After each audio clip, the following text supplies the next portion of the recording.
आज भाई आजकल ज़ाहिर स्कूल्स के जो ओनर्स हैं उनको नॉर्मली क्या मसाइल दरपेश होते हैं एक स्कूल को रन करने के लिए? ये तो मैंने आपसे पहले पूछ लिया कि जी क्या गलती करते हैं।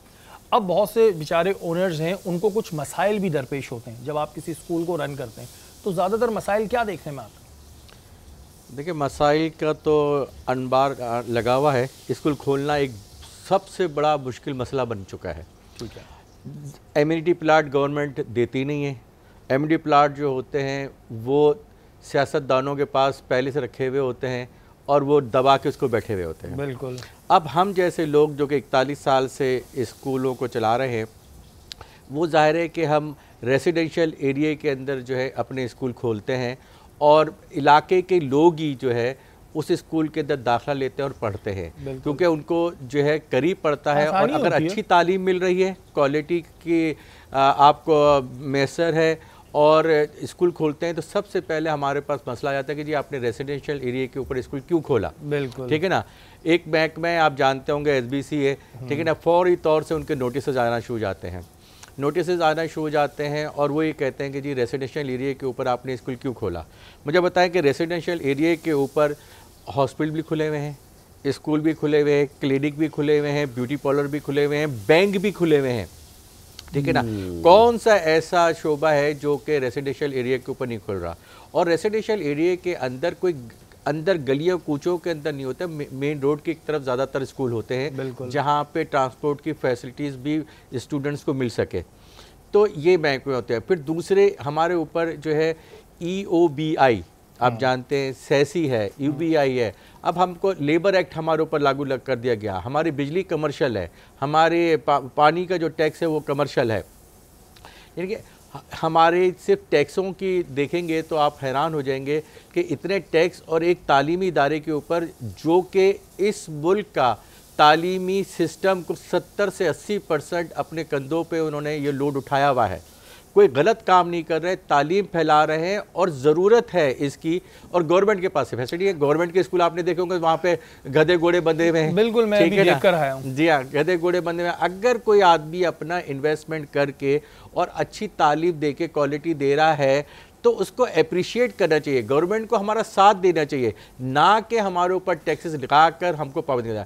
इसके साथ एक और मसला, गवर्नमेंट ने हमको पाबंद किया हुआ है कि आप 5% साल के अंदर जो है फीस बढ़ा सकते हैं, सिर्फ 5%। जबकि इंफ्रास्ट्रक्चर को आप देख लें और दूसरी चीज़ों को देखें तो आपको पता चलेगा 35% का इजाफा हो चुका है हर चीज़ के अंदर, चाहे वो बिजली हो, चाहे वो पेट्रोल हो, चाहे जो है रेंट की बिल्डिंगें होती हैं, सारी चीज़ों की होती है, लेकिन हमको महदूद किया जा रहा है 5%। तो मैं आपके चैनल के हवाले से गवर्नमेंट से रिक्वेस्ट करूंगा कि ये 5% की कंडीशन आखिर स्कूलों ही के ऊपर क्यों है, बाकी किसी महकमे पर 5% क्यों नहीं है? अच्छा आसिफ, इसमें ज़ाहिर है अब वो बात आपकी एक जगह बिल्कुल ठीक है कि ज़ाहिर है आप लोगों के भी एक्सपेंस बढ़ रहे हैं, लेकिन हमारे यहाँ एक चीज़ ज़ाहिर है ज़्यादातर लोग जो हैं वो उनके पास सैलरी इतनी नहीं बढ़ती, सैलरी लेट आती है।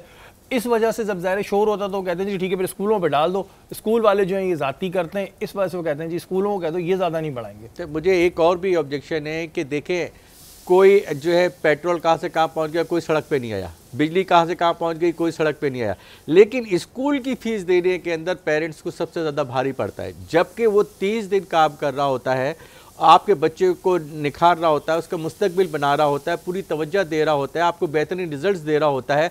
इन तमाम बातों के बावजूद अगर किसी स्कूल ने जो है ना 10% फीस बढ़ा दी या कुछ कर दिया तो उसके ऊपर एक बवेला मच जाता है ना। नाम निहाद एसोसिएशनें बन चुकी हैं कराची के अंदर, जिनका मकसद सिर्फ और सिर्फ, यकीन जानिए मैं आपके चैनल के हवाले से कह रहा हूँ, जिनका मकसद तालीम का बेड़गर्क कर देने के लिए है। उनका कोई मकसद नहीं है, उनका सिर्फ अपनी जो है नाम को चैनलों पे आना, बयाना देना और चीज़ें वो, और हमारे पर आके वो प्रेशर डालते हैं कि इसकी फ़ीस माफ़ कर दी जाए, इसको कंसेशन दे दिया जाए। ठीक है ना।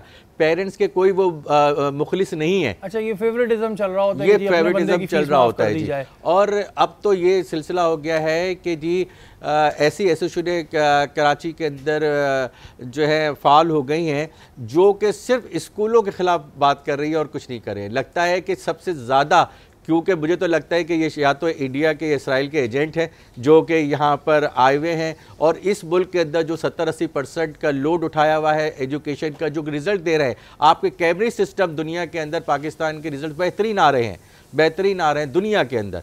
इन सब को परेशान करना है, स्कूलों को बंद करवाना है, स्कूलों को जो है ना आगे लेके नहीं चलने देना चाहते, और बिला वजह की परेशानियां हमको लाहक हो रही हैं इन नाम निहाद जो है ना क्या कहते हैं एसोसिएशनों की वजह से। अच्छा, ये चीज़ ज़ाहिर है अगर हम फ़ीस की बात करें तो कई दफ़ा हम पेरेंट्स को देखते हैं वो बेचारे फ़ीस के लिए रो रहे होते हैं। अब वो एक पूरा सिस्टम हमारा ऐसा हुआ है कि ज़ाहिर एक जगह महंगाई बढ़ रही है, लेकिन अगर हम स्कूलों की बात करें, जैसे मैंने एक दफ़ा पहले कहा था कि कुछ स्कूलों की फ़ीस ज़्यादा होती है, तो फिर इस पर तो ये है कि अगर आप उस बच्चे को अपने स्कूल में कराते क्यों हैं। देखिए, इसमें कोई बुराई नहीं होती, और भी स्कूल हैं जो कम फीस वाले होते हैं, तो आप अपने लिहाज से करा दें। इस पर एक दफ़ा हमने डिबेट की थी, ये भी अभी हम डिबेट का हिस्सा बनाएंगे। लेकिन गवर्नमेंट की तरफ से जो रिलीफ नहीं दिया जाता, अगर गवर्नमेंट कुछ रिलीफ देती है तो फिर चले हम ये सवाल करते हैं कि भाई आपको भी तो रिलीफ मिल रहा है, लेकिन जैसे कि उन्होंने बताया कि यहाँ पे कोई रिलीफ नहीं मिल रहा है, ये भी एक अहम सवाल है।